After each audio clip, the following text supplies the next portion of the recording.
하나님의 말씀은 열왕기상 20장 26절부터 30절까지의 말씀을 함께 자막을 통하여 표신 성경을 통하여 읽도록 하겠습니다.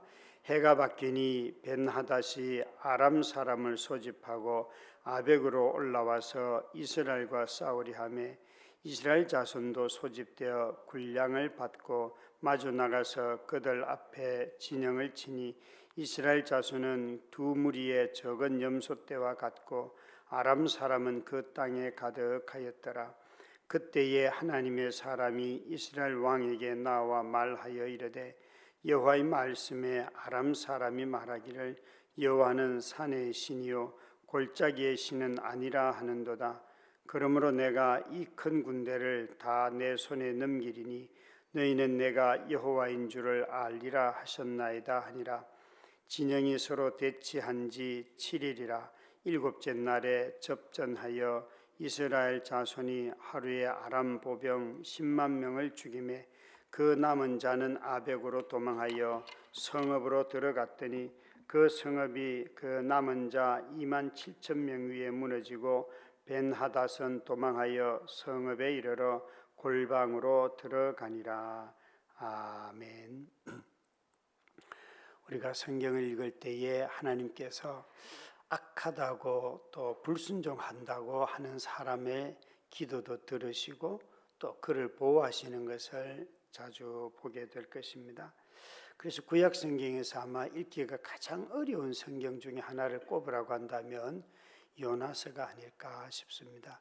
요나서에는 자기 민족을 파멸로 이끈 나라에 가서 그 나라의 구원을 선포하라고 하는 말씀을 듣게 되지요. 사실 우리는 요나서와 같은 성경을 읽을 때에 우리 모두가 다 한 가지 빠지기 가장 쉬운 것은 이스라엘 백성들이 선민의식을 가진 것처럼 우리 또한 민족주의에 사로잡힐 수가 있습니다. 우리 민족과 일본의 민족을 비교하면서 특별히 우리는 일본에 대해서는 스스럼 없이 적대적인 감정을 갖고 또 표출하는 것이 우리 사회에서는 어느 정도 용인이 됩니다. 그런 눈으로 본다면 우리 모두는 인간이 자신이 생각하는 의가 분명히 있습니다. 역사적인 사실을 넘어서서 하나님 앞에서도 한 번 더 우리의 악함은 또 무엇일까를 생각해 볼 수 있는 말씀이 되겠지요. 자기 민족을 잔혹하게 살해한 민족에게 가서 하나님의 구원을 선포하라는 이 요나에게 부어진 말씀에 요나는 끝까지 화를 냈지요. 신약 성경에도 마찬가지입니다. 산상수훈의 말씀을 읽다 보면 악인에게도 선인에게도 동일하게 해와 빛을 주신다 하는 말씀을 들을 때에 마치 악인에게는 하나님께서 자연으로부터 받을 혜택들을 다 빼앗으면 누구도 악하게 살려고 하지 않을 것 같은데 이 창조의 언약은 여러분 우리의 도덕성과는 아무런 관계가 없습니다. 창조의 언약은 우리 모든 사람들과 피조세계에 다 베풀어 주시는 하나님의 은혜입니다. 이 가을에 맑은 하늘이나 또 아름다운 낙엽이나 바람의 시원함 이 모든 것은 모든 사람에게 또 피조물들에게 다 필요합니다. 만약 우리가 이 아름다움을 누리는 것을 질병이나 시각장애인이나 청각장애인이 아니라고 한다면 누구든지 이것을 마음껏 누릴 수가 있습니다. 그러나 여러분 이런 창조의 언약이 모든 사람을 위한 것이라고 한다면 구원의 언약은 사실은 배타적인 모습을 가지고 있습니다. 예수 그리스도를 통하여 또 하나님의 구원하시는 은혜를 통하여서만 구원받기 때문에 그렇지요. 이 구원의 언약은 창조 언약과 달리 우리의 순종을 분명히 요구합니다. 창조의 언약은 하나님에게 순종하지 않아도 누구에게나 다 누릴 수 있는 은혜이지만 이 구원의 언약은 놀랍게도 쌍방간의 언약이기 때문에 그렇습니다. 시내산 언약은 분명히 무조건적인 언약이 포함되어 있음에도 불구하고 그것은 쌍방간의 언약의 성격도 있기 때문에 우리가 순종해야 됩니다. 이 구원의 언약인 시내산의 언약이 자기 백성을 이끌고 약속의 땅 가나안에 들어가서 그곳에서 하나님이 원하시는 나라를 세워야 합니다. 그 점에서 동시적인 쌍방간의 언약이라는 말씀입니다. 만약 순종하지 않으면 진노가 있고 순종하라는 명령이 있지만 순종하지 못하는 이스라엘 백성에게는 적절한 고통과 형벌을 내리시곤 합니다. 그래서 이 구원의 언약을 봐도 하나님은 그 언약을 맺고 사랑 중에 자기 백성에게 얼마나 오래 참으시는지를 우리는 알 수가 있습니다. 참으로 하나님은 자기 백성에 대해서 오래 참으시는데 아합 왕은 이스라엘 북이스라엘의 7번째 왕입니다. 이 왕은 모든 면에서 불순종하는 왕이지요. 그러나 그도 또한 선지자의 말을 가끔 듣기도 합니다. 아합은 어떻게 보면 이세벨의 영향력을 많이 받아서 비교적 착하게 보이는 여러 면들을 갖고는 있습니다. 그러나 동시에 그는 또 다르게 하나님의 말씀에 불순종하는 면도 많이 갖고 있습니다.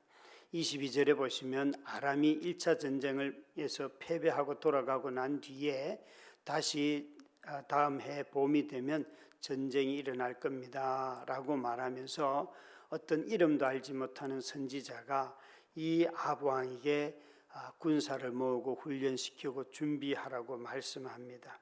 그래서 22절에 보면 가서 힘을 기르고 왕께서 행할 일을 알고 준비하소서. 자기 백성을 보호하는 일은 왕으로서 마땅히 해야 할 일입니다. 우리가 읽은 이 성경 열왕기상 20장에는 그 전장에 보면 엘리야가 나오고 후에도 엘리야가 나오는데 이 중간에는 이름을 알 수 없는 선지자가 나옵니다. 참 하나님이 그렇게 많은 바알의 선지자들을 물리치고 아세라의 선지자들을 물리치고 했으면 그 다음에는 뭔가 좀 멋있는 모습이 나오고 나라가 다 회복이 되었더라 이런 말씀이 참 나오면 좋겠는데 하나님이 엘리야에게 하셨던 말씀 네가 알지 못하는 경건한 사람들 7,000명을 남겨두었다라고 말씀하셨는데 그 중에 아마 이 한 사람도 선지자였음이 틀림이 없습니다.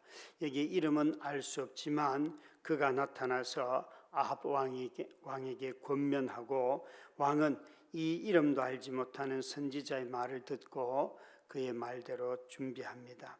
엘리야만이 선지자가 아니고 이 이름을 알 수 없는 선지자는 아합 왕에게 영향력이 있었습니다. 그런데 아합 왕이 준비한 이 군사들을 볼 때에 27절 말씀에 보니까 두 번째 전쟁에 나갈 때에 이스라엘 군대 무리의 모습은 두 무리의 적은 염소떼와 같았다. 두 무리의 적은 염소떼와 같다. 이 말이 여러분 아니 1년을 준비한 그것도 이스라엘의 왕이 준비를 하였으면 두 무리의 적은 염소떼라는 것은 선지자의 눈으로 볼 때 열왕기서의 저자의 눈으로 볼 때는 아합 왕은 군대를 준비하는 것 같았지만 형편없었다 이 소리를 지금 하는 거예요. 그런데 그와 대조적으로 아람 사람은 그 땅에 가득하였더라.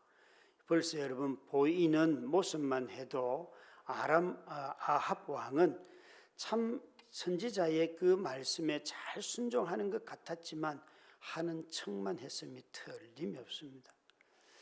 그래서 그의 모습을 이 열왕기서를 기록하는 저자의 눈에 보기에는 선지자가 말을 했으니까 순종은 하지만 말이 깨작거렸다 그렇게 표현할 수가 있습니다. 이 군대의 규모로 봐서는 전쟁에 도저히 승리할 수가 없는 전쟁입니다. 그런데 결과는 여러분 아합 왕이 승리했어요. 왜 하나님은 이렇게 불순종하거나 적당하게 순종하거나 형편없이 준비한 이 아합 왕에게 승리를 주셨을까요? 왜 하나님은 아람의 군대를 초라한 이스라엘 군대에게 패배하게 하셨을까요? 하루 만에 보병 10만 명을 죽이고 도망하여 남은 2만 7천 명까지도 또 추격하여서 죽도록 죽이는 이런 승리를 이스라엘에게 주셨을까요? 28절 말씀 보시기 바랍니다. 함께 읽습니다. 그때에 하나님의 사람이 이스라엘 왕에게 나와 말하여 이르되 여호와의 말씀에 아람 사람이 말하기를 여호와는 산의 신이요 골짜기의 신은 아니라 하는도다. 그러므로 내가 이 큰 군대를 다 내 손에 넘기리니 너희는 내가 여호와인 줄을 알리라 하셨나이다 하니라. 여기에 하나님의 사람 선지자가 아합 왕에게 와서 이렇게 말합니다. 저 아람의 군대들이 이렇게 말을 하고 있습니다. 우리는 평지에서 살고 있고 이스라엘은 산지에서 사는데 저들의 신이 산지의 신이기 때문에 우리가 전쟁을 하면 우리 신이 잘 돕지를 못하니까 우리가 평지에서 싸우면 우리 신의 도움으로 이길 것입니다 라고 말하고는 평지로 불러냈다는 것이에요. 그런데 하나님께서 이 적은 무리인데, 여러분 평지라고 하면 전쟁에서 더 많은 상대방보다 더 압도적인 군대가 필요하고 숫자가 필요하고 뿐만 아니라 훈련도 잘 되어 있어야 할 것입니다. 지형지물을 이용할 수가 없거나 또 무기가 먼저 월등하게 뛰어나지 아니하고는 이런 넓은 개활지에서 싸움에 이길 수는 없을 것입니다. 그런데 하나님은 그렇게 말하는 아람 사람들의 방식으로 싸워서 이스라엘에게 큰 승리를 안겨주셨는데 그 승리가 바로 아합 왕에게 주신 승리예요. 그런데 28절에 이렇게 말씀하세요. 마지막에 보면 이 큰 군대를 다 내 손에 넘기리니 너희는 내가 여호와인 줄을 알리라 하셨나이다. 하나님께서 아합 왕에게 정말 가르쳐주고 싶었던 것은 네가 전쟁에 승리한 왕이다 하는 것을 가르쳐 주려는 것이 아니라 하나님이 어떤 분인지를 그들에게 알리기를 원하셨어요.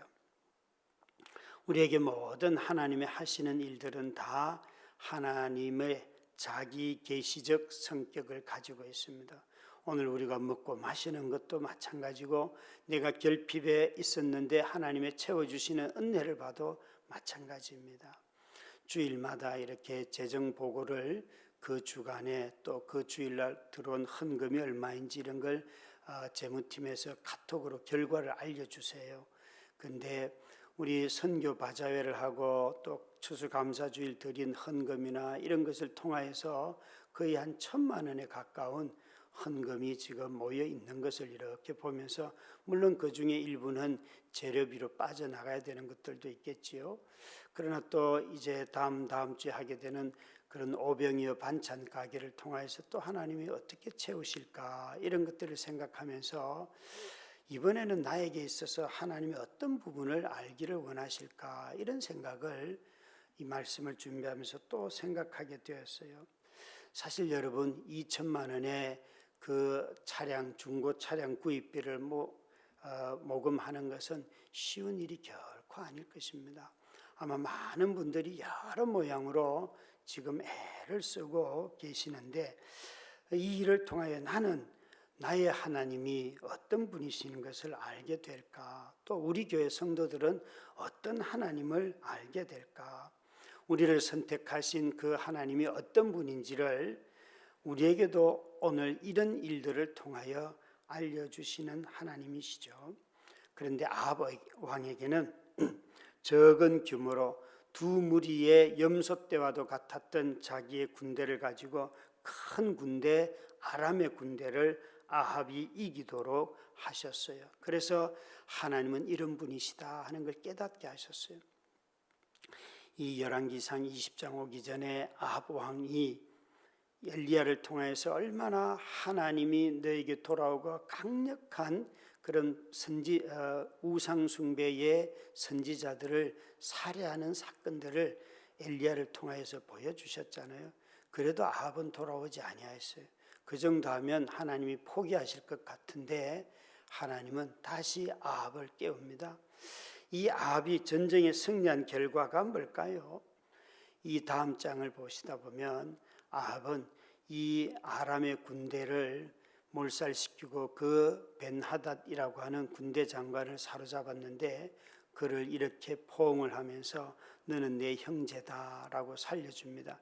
하나님은 그마저도 죽이기를 원하셨는데 그가 불순종하고 살려줘요. 우리는 전쟁에 승리하였다고 해서 다 하나님이 나의 하나님입니다 라고 말하지 않습니다.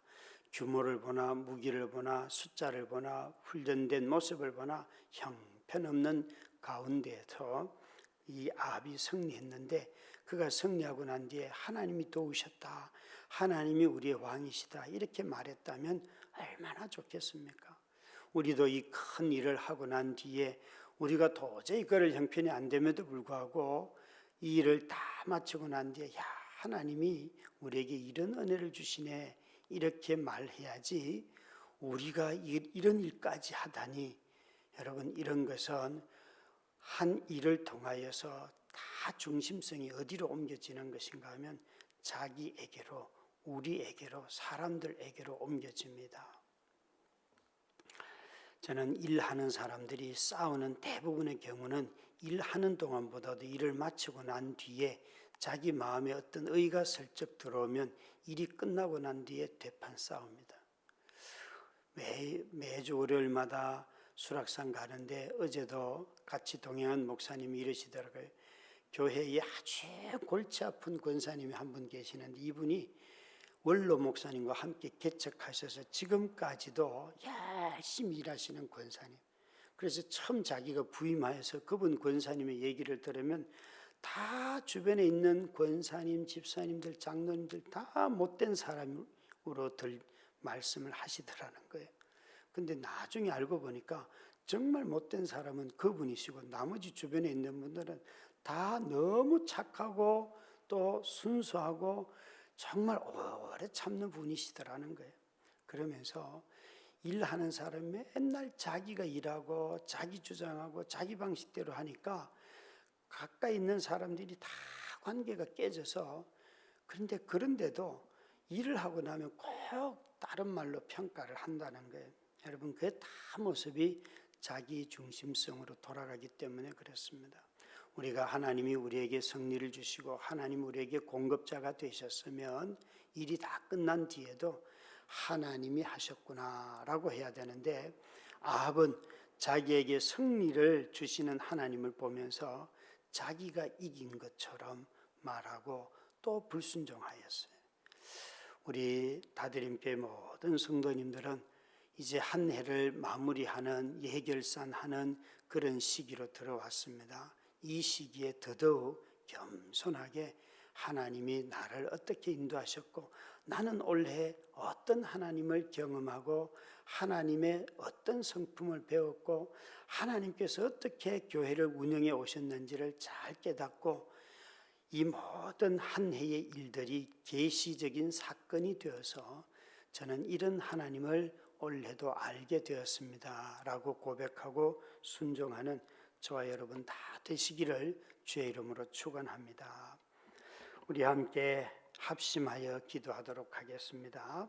사랑하는 아버지 하나님, 군사적인 힘으로 전쟁을 일으켜 사람을 죽이고 그에 맞서 응전하는 보복으로 상대방을 죽이는 멸망의 땅에서 자기를 죽임으로 승리하는 하늘의 평화를 허락하여 주옵소서. 수요일 저녁부터 열리는 종교개혁 기념특강을 통하여 주의 지혜로 창조하신 세상을 과학과 믿음의 두 눈으로 바로 보고 하나님의 지혜에 감탄하고 과학기술을 바르게 사용하게 하옵소서. 다드림교회 영유아부, 유년부, 소년부, 청소년부를 섬길 교역자를 청빙하는 과정에 준비된 사역자들을 보내주시고 그동안 수고한 최성희, 유동균 목사님이 걷는 새로운 길에 은혜를 베풀어 주옵소서. 예수님 이름으로 기도드립니다. 아멘.